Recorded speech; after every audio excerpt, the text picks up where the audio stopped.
Good afternoon, everybody. Uneducated Economist here. So I would like to thank Paul. Paul has given us a topic for discussion for this afternoon, and I thought it was a pretty good one. So the topic was what our thoughts are for an entire generation, like the millennials, for their short career that they have worked so far, for their working time, have never had a chance to have a savings with a strong return that was safe. And that's something I thought about for a little bit, because when I was younger, I remember that like the common idea was is you work hard and you put your money in the bank and you'll get a small return off of your savings. And even to think about getting like say a 5 or 6% return on your savings is just like, oh my gosh, where would you ever get something like that? But that used to be the norm. At one time, you could get a 5 to 6% return on your savings, and it wasn't like you would have to be so old to remember this. I mean, it really wasn't that long ago.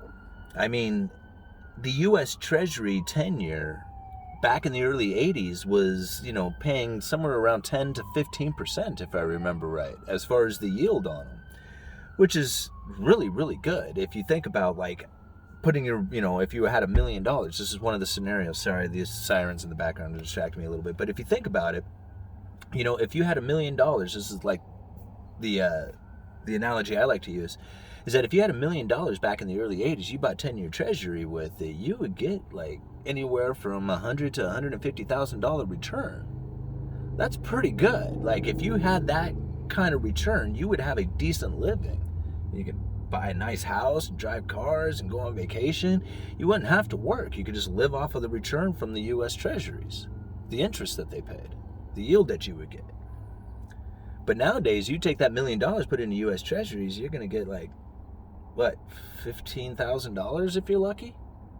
I mean, that's it? $15,000 on $1 million for a safe haven place to park your money, the safest place. You'll get $15,000 if you invest $1 million. That's terrible. That's absolutely terrible. Think about it. You would have to have either that much more savings, or you would have to take on ever more risk. And that's what's happening. People are taking on ever more risk. But the situation isn't just with the U.S. Treasuries and not having a safe place to hide. The problem is that not having this return on your capital that is safe, and you're taking on ever more risk, well, that means that money velocity slows down. See, what's happened is that instead of like taking your money and saving it and reinvesting it into a return on your capital, what happens is you take your money and you start investing it into things like the stock market, and it starts going into places that are ever riskier, high yielding corporate debt, places like that. And this is very dangerous. These are dangerous situations to be in.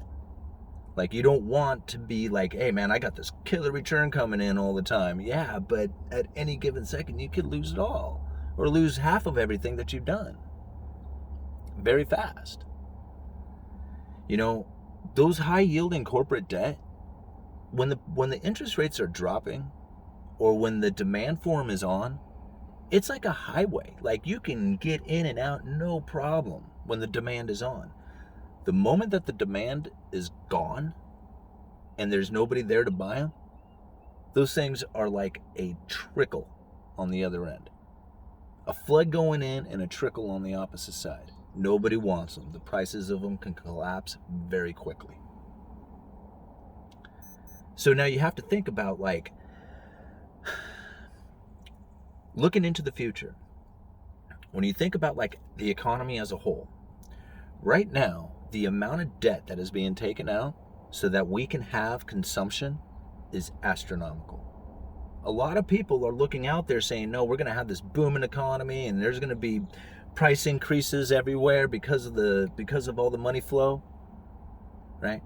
Think about this for a second, guys. If they didn't have the stimulus and there wasn't a supply chain shortage, prices would be collapsing all over the place.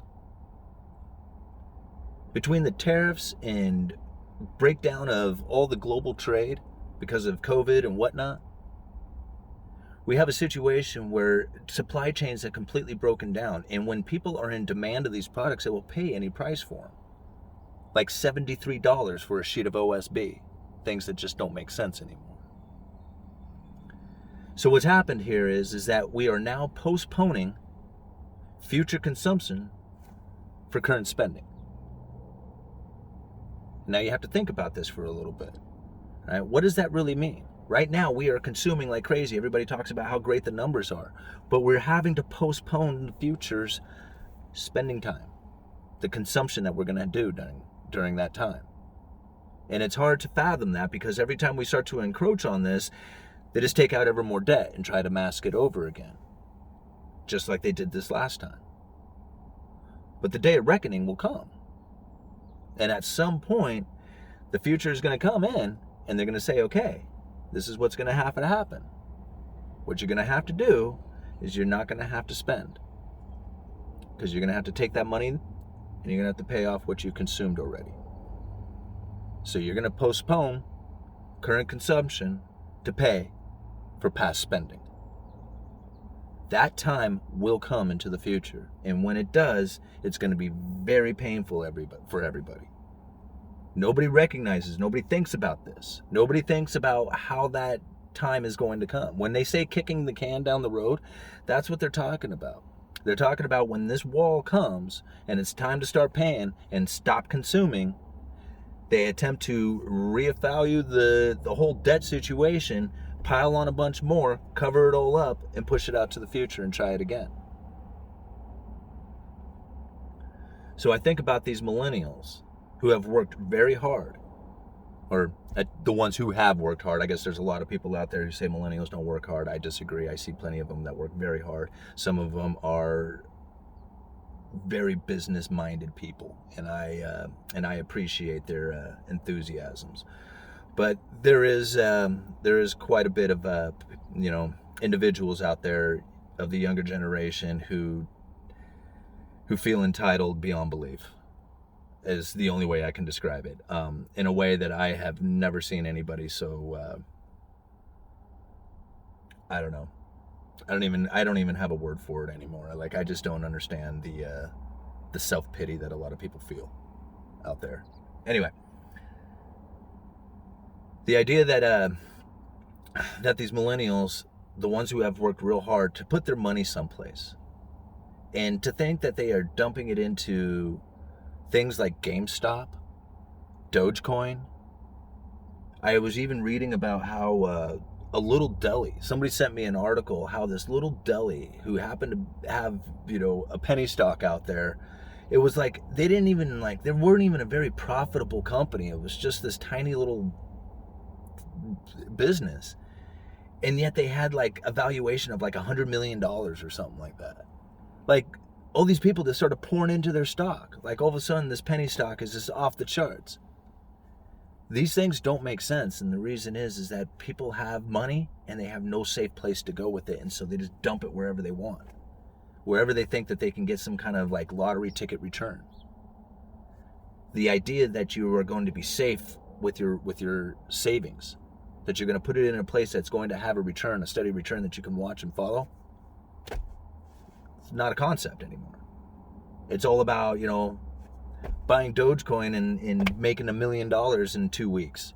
That's the attitude that everybody has, not the safe and secure. That's gone. So with nobody having that kind of thought or mentality, it leads me to believe that that's going to be very dangerous in the future, is all I can say. Is that everybody is more into the idea of buying a lottery ticket than they are about savings and investing and entrepreneurship. Anyway, afternoon ramble, uneducated economist, you guys let me know.